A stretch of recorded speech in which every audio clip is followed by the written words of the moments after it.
Good morning, Manna Church. Ben Goodman here for part 3 of this week's series on the Yoke of the Lord. Just a bit of a recap. Jesus is talking to a group of people, sort of like us, that have a whole bunch of issues. It's like a cross-section of humanity. And Jesus, when he sees all these issues, he doesn't start pointing at all the things that are wrong. He just sees that they're heavily burdened. They're weighed down. They're trying too hard.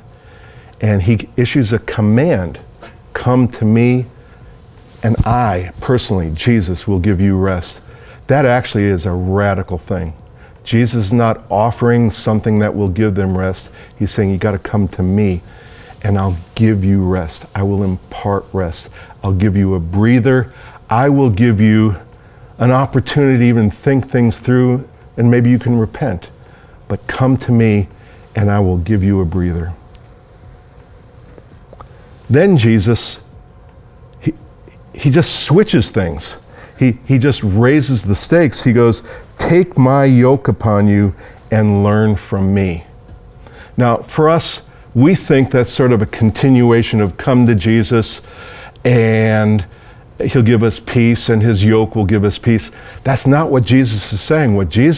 He's saying something very radical. Back in the day, if a young man wanted to, if an old boy wanted to become a young man in that community, he would get more serious about God, become part of the synagogue, and he would get up close to some rabbis.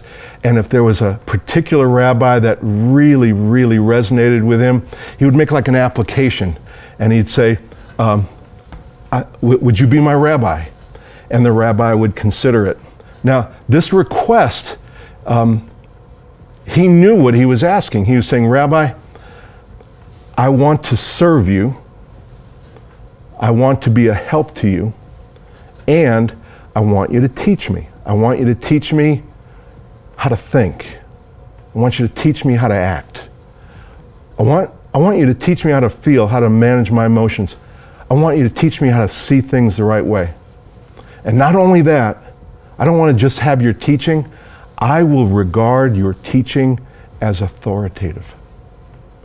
There's a lot of other things that could teach me this, but Rabbi, if you say this and someone else says something else, because you're my rabbi, your teaching will carry the extra authority.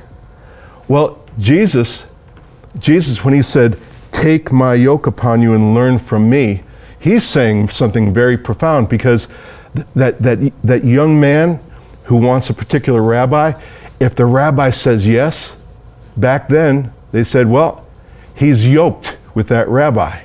He's taken on that rabbi's yoke. So Jesus is not only saying, come here and I'll minister to you, but take my yoke upon you. Come and serve me.